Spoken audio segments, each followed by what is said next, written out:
Good evening student. आज हम आपको बताते हैं चैप्टर 8। और चैप्टर 8 में क्या है आपका त्रिकोणमिति का परिचय। त्रिकोणमिति का परिचय। त्रिकोणमिति का परिचय। अच्छा, ये है क्या, इसके बारे में हम आपको आज पूरी जानकारी देंगे, बेसिक चीज़ें सब कुछ बताएंगे। और इसके बाद हम आपके जितने भी सवाल हैं एक्सरसाइज में सब के सब हल कराएंगे। सारे पूरे चैप्टर के सारे क्वेश्चन हल कराएंगे। बस लगे रहो, आप टेंशन फ्री रहो। तो अभी हम बताते हैं आपको त्रिकोणमिति। अच्छा, त्रिकोणमिति।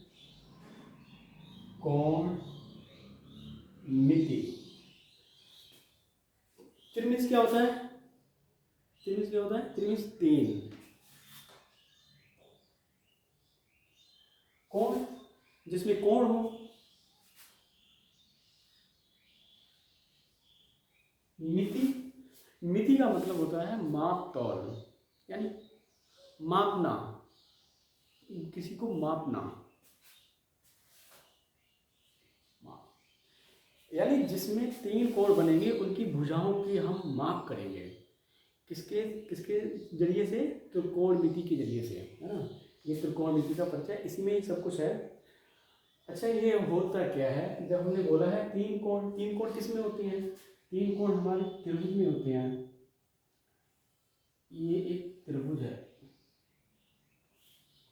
तीन कोण होंगे ना उसमें, एक कोण, दो कोण, एक तीन कोण। इनका नाम दे देते हैं ए बी सी।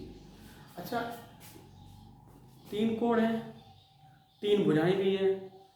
और तीन भुजाएं कौन कौन सी होती हैं? किसी भी त्रिभुज में तीन भुजाएं होती हैं, है ना।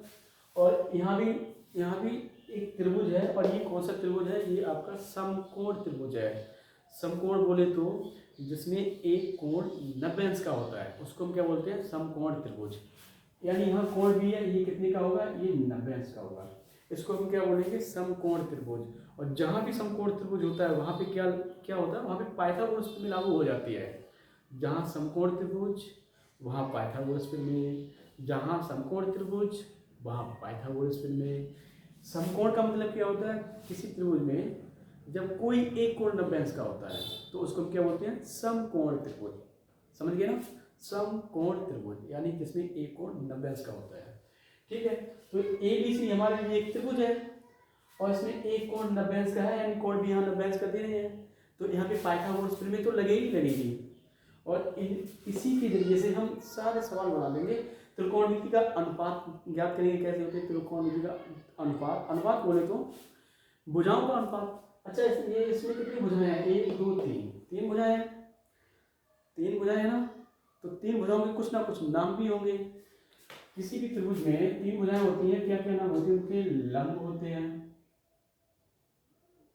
कर्ण होते हैं, आधार होते हैं। किसी भी त्रिभुज में लंब, कर्ण, आधार, ये होते ना। लेकिन इनको हम नाम देंगे कैसे? किस भुजा का क्या नाम हो सकता है, ये हम कैसे ज्ञात करते हैं? ये हमें पता लगता है कि जो भी 90 अंश का कोण होता है, जो भी 90 अंश का कोण होता है उसके सामने वाली भुजा, 90 अंश कोण के सामने वाली भुजा को कर्ण कहते हैं। 90 अंश ये है, इसके सामने भुजा ये है, यानी AC। इसको हम क्या बोलेंगे? इसको हम कर्ण बोलेंगे। और लंब क्या होता है? लंब जो वो बदलते रहते हैं, लंब में चेंजिंग हो जाता है। लंब कैसे? अगर हम कोण, मुझे ये पता होना चाहिए हम किस कोण के सापेक्ष बात कर रहे हैं, किस कोण के बारे में हम हल करेंगे, है ना। किस कोण की बात कर रहे हैं, किस कोण के सापेक्ष बात कर रहे हैं, ये हमें पहले ज्ञात होना चाहिए। अगर हम कोण ए के बारे में, यहाँ पे कोण ए है, इसको हम थीटा मान लेते हैं।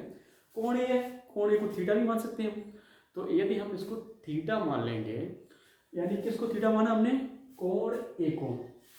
तो जिस कोण के सापेक्ष बात कर रहे हैं हम, किस कोण के सापेक्ष बात कर रहे हैं? अब हम कोण ए के सापेक्ष बात कर रहे हैं।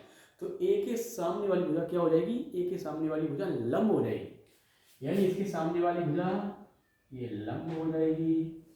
अब कौन सी भुजा बची है? आधार बची है। तो जो शेष भुजा है उसको हम क्या बोलेंगे? आधार बोलेंगे। तो ये चीज़ें मुझे पता होनी चाहिए। और बेसिक चीज़ें हैं, नहीं पता है तो हमने सीख भी लिया है। क्या?